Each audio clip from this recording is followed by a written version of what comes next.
반갑습니다. 7월 31일 토요일 하나님께서 우리에게 주신 말씀은 예레미야 40장 1절에서 16절 말씀입니다. 예레미야 40장 1절에서 16절 말씀을 봉독하겠습니다. 군의대장 느부사라단이 라마에서 예레미야를 석방한 뒤에 주님께서 예레미야에게 말씀하셨다. 그때 예레미야는 바빌로니아로 포로로 끌려가는 예루살렘과 유다의 모든 포로와 함께 수갑을 차고 끌려가고 있었다. 근위대장은 예레미야를 데려다 놓고 이렇게 말하였다. 그대의 하나님이신 주님께서 이곳에 이런 재앙을 내리시겠다고 말씀하셨는데 이제 그대로 하셨소. 주님께서 말씀하신 그대로 하신 것이요. 그대들이 주님께 죄를 짓고 그분의 말씀에 순종하지 않았기 때문에 그대들이 이런 재앙을 당한 것이요. 그러나 이제 보시오. 내가 지금 그대의 두 팔에 채워진 수갑을 풀어주겠소. 그대가 만일 나와 함께 바빌로니아로 가는 것을 좋게 여기면 함께 가십시다. 내가 그대를 보살펴 주겠소. 그러나 나와 함께 바빌로니아로 가는 것을 좋게 여기지 않으면 가지 않아도 괜찮소.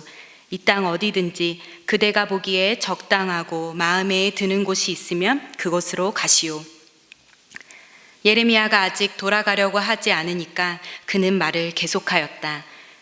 그대가 이곳에 머물기를 원하면 사반의 손자요 아히감의 아들인 그달리야에게로 돌아가서 그와 함께 동족과 더불어 사시오. 그는 바빌로니아 왕께서 유다 땅에 총독으로 세우신 사람이요. 그것도 싫으면 어디든지 그대가 보기에 적당한 곳으로 찾아가시오. 이렇게 말하면서 근위대장은 예레미야에게 길에서 먹을 양식과 선물을 주어서 보냈다. 예레미야는 미스바로 가서 아히감의 아들 그달리야를 찾아가 그와 함께 그 땅에 남아있는 동족과 더불어 살았다. 들판에서 부하들과 함께 있는 군 지휘관들은 바벨로니아 왕이 아히감의 아들 그달리야를 이 땅의 총독으로 삼고 남자와 여자와 어린아이들뿐 아니라 그 땅의 빈민 가운데서 바빌로니아로 끌려가지 않은 사람들을 그에게 맡겼다는 소식을 듣고 미스바로 와서 그달리야를 만났다. 그들은 느다니아의 아들 이스마엘, 가레아의 두 아들 요하난과 요나단, 단후메스의 아들 스라야, 느도바 사람 에베의 아들들, 마아가 사람의 아들 여사냐와 그들 각자가 거느린 부하들이다. 그때의 사반의 손자요 아히감의 아들인 그달리야가 지휘관들과 그들의 부하들에게 이렇게 맹세하였다. 여러분은 바빌로니아 사람 섬기는 것을 두려워하지 마시오. 여러분은 이 땅에 살면서 바빌로니아 왕을 섬기시오. 그러면 모든 일이 다 잘 될 것이오. 나는 미스바에 머물면서 우리를 찾아오는 바빌로니아 사람 앞에서 여러분의 대표자로 나서겠소. 그러니 여러분은 어느 성읍이든지 차지하고 거기에서 포도주와 여름 과일과 기름을 모아 여러분의 그릇에 저장하면서 살도록 하시오. 모압과 암몬의 자손과 에돔과 그 밖에 여러 나라에 흩어져 있는 모든 유다 사람도 바벨로니아 왕이 유다 땅에 사람들을 남겨두었으며 사반의 손자요 아히감의 아들인 그달리야를 그들의 대표자로 세워 놓았다는 소문을 들었다. 그래서 흩어져 있는 유다 사람들도 모두 자기들이 살던 곳에서 돌아와서 유다 땅 미스바의 그달리야에게로 갔다. 그리고 그들은 포도주와 여름 과일을 아주 많이 모았다. 그런데 가레아의 아들 요하난을 비롯하여 들판에 있는 군 지휘관들이 모두 미스바의 그달리야에게 와서 그에게 이렇게 말하였다. 암몬 사람의 왕 바알리스가 총독님의 목숨을 빼앗으려고 느다니아의 아들 이스마엘을 보냈다는 것을 전혀 모르고 계십니까? 그러나 아히감의 아들 그달리야는 그들의 말을 믿지 않았다. 그 뒤에 가레아의 아들 요하난은 미스바의 그달리야에게 은밀히 이렇게까지 말하였다. 제가 아무도 모르게 가서 느다니아의 아들 이스마엘을 죽이겠습니다. 허락해 주십시오. 그가 총독님을 살해하면 지금 총독님께 모여있는 모든 유다 사람이 다시 흩어지고 이렇게 살아남은 유다 사람들마저 멸망하고 말 것입니다. 그러나 아이감의 아들 그달리아는 가레아의 아들 요하난에게 이렇게 대답하였다. 그대는 그런 일을 해서는 안 돼요. 그대가 이스마엘에 대하여 한 말은 사실일 리가 없소. 아멘. 이 땅 위에 험한 길 가는 동안 참된 평화가 어디 있나? 우리 모두 다 예수를 친구 삼아 참 평화를 누리겠네. 평화 평화로다 하늘 위에서 내려오네. 그 사랑의 물결이 영원토록 내 영혼을 덮으소서. 아멘. 찬송가 412장 가사입니다. 오늘 말씀을 통해서 참된 평화가 어디로부터 오는지 생각해 보고 싶습니다. 오늘 본문의 시작은 주님께서 예레미야에게 말씀하심으로 시작됩니다. 그러나 오늘 본문에는 예레미야의 예언이 나오지 않습니다. 42장 7절이 되어서야 하나님께서 예레미야에게 하신 말씀의 내용이 나옵니다. 그렇기에 40장 1절은 42장 7절 이후에 나오는 예언을 잘 이해할 수 있게 해주는 도입이라 이해하시면 됩니다. 39장에서 예루살렘이 함락되지만 40장의 시작은 하나님께서 하나님의 선지자를 살려주시고 그에게 여전히 말씀하심을 보여줍니다. 이는 예루살렘은 망했지만 하나님은 망하지 않으심을, 예루살렘은 끝났지만 하나님의 말씀은 끝나지 않음을 보여줍니다. 오늘 말씀에서는 하나님께서 남겨진 자들에게 그의 말씀을 전할 선지자를 남겨두심으로 여전히 이스라엘 백성이 참된 평화를 어디에서 찾아야 하는지 보여줍니다. 함께 말씀 살펴보겠습니다. 39장에서 느부갓네살이 예레미야를 보호하라는 명을 내렸음에도 불구하고 예루살렘 함락 후의 혼란 속에서 예레미야는 다른 포로들과 함께 사슬로 결박되어 바벨론으로 가게 됩니다. 다행히 군이 되자 느부사라다는 느부갓네살의 명령대로 예레미야를 발견하고 풀어주려고 합니다. 그동안 이스라엘 백성들은 자신이 망할 것이라는 예레미야 선지자의 말을 믿으려 하지 않았습니다. 아이러니하게도 이스라엘 백성이 아닌 이방인이 하나님의 백성보다 영적으로 분별하고 있음을 오늘 본문이 말해줍니다. 재미나게도 이방인이 느부사라다는 우리 바벨론이 강해서 너희가 망한 것이라 말하지 않고 여호와의 말씀대로 너희가 망한 것이라고 말합니다. 오늘 본문 2절과 3절을 보면 그의 말은 참 놀랐습니다. 영적으로 깨어있지 못해 참된 선지자를 분별하지 못하고 하나님의 말씀을 들으려 하지 않았던 하나님의 백성과 달리 이방인인 그는 예레미야를 참 선지자로 인정하는 것입니다. 또한 그는 예레미야에게 자신과 함께 바벨론으로 가도 좋고 이 땅 어디든지 보기에 적당한 곳으로 가도 좋다고 말합니다. 그러면서 그를 선대합니다. 예레미야가 아직 결정을 못하자 그는 유다 땅에 머물며 바벨론 왕이 세운 그달리아 총독과 함께 지내도 좋다고 합니다. 예레미야는 그렇게 하기로 결정하고 미스바로 가서 그달리아를 찾아가 남아있는 사람들과 함께 살게 됩니다. 그 땅에 남아있는 사람들은 대부분 가난한 사람들이었습니다. 7절에는 남아있는 이들에게 합류한 자들이 나옵니다. 바로 들판에서 부하들과 함께 있는 군 지휘관들입니다. 그들은 예루살렘이 멸망할 때 도망쳐서 숨어있던 사람들로 유능한 자들이었습니다. 또한 그들은 그달리아와 달리 반바벨론의 성향이 강했던 자들이었습니다.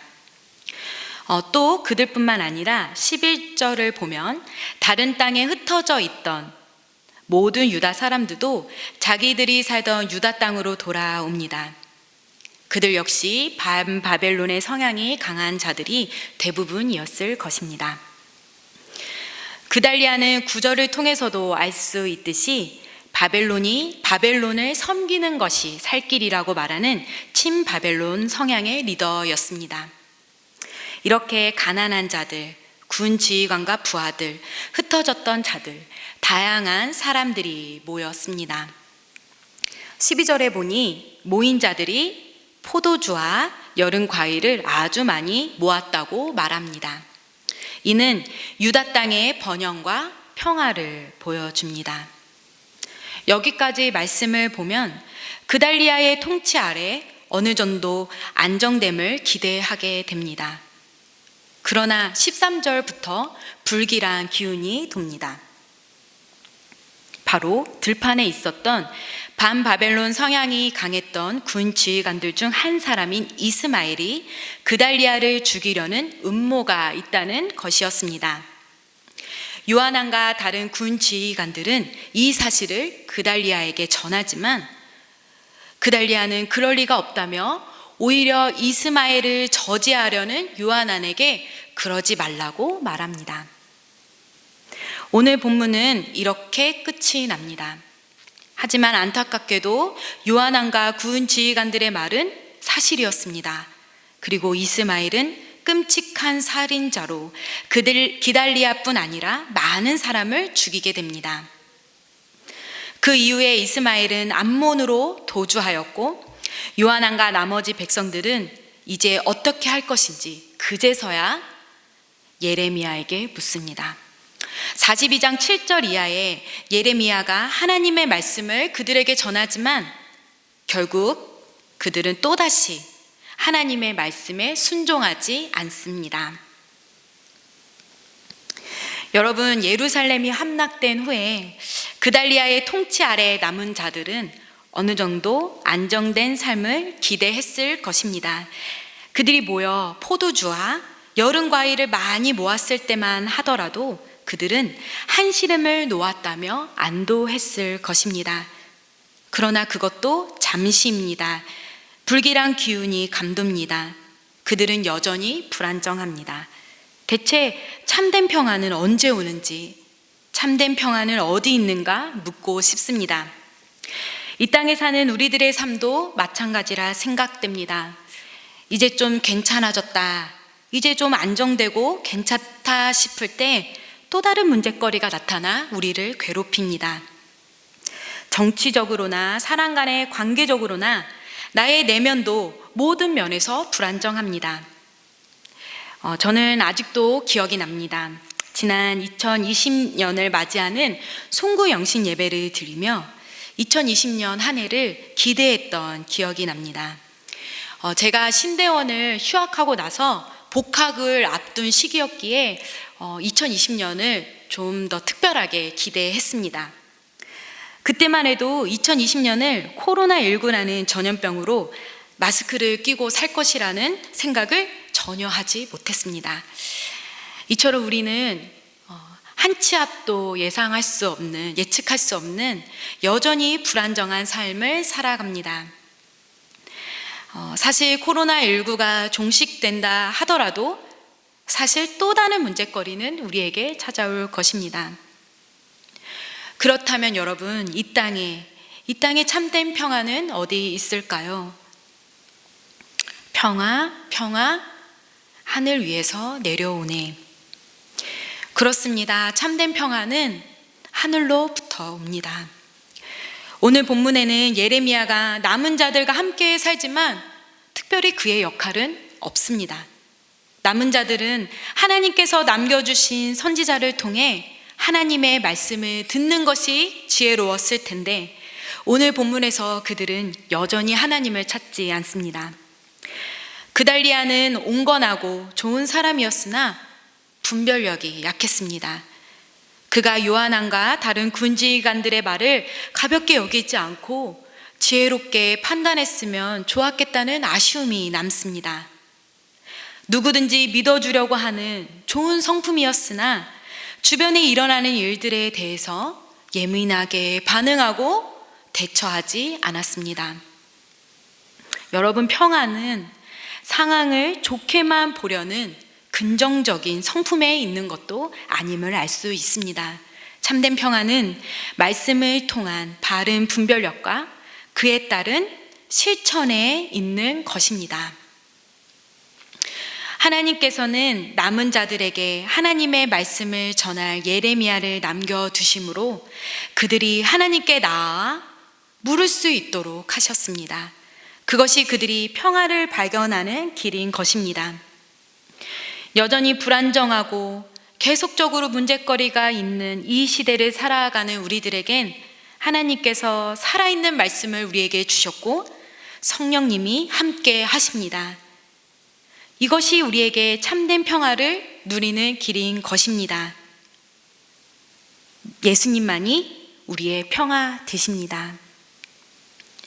오늘 말씀을 교훈 삼아 그분의 말씀에 귀 기울여 참된 평화를 누리는 저와 여러분이 되기를 소망합니다.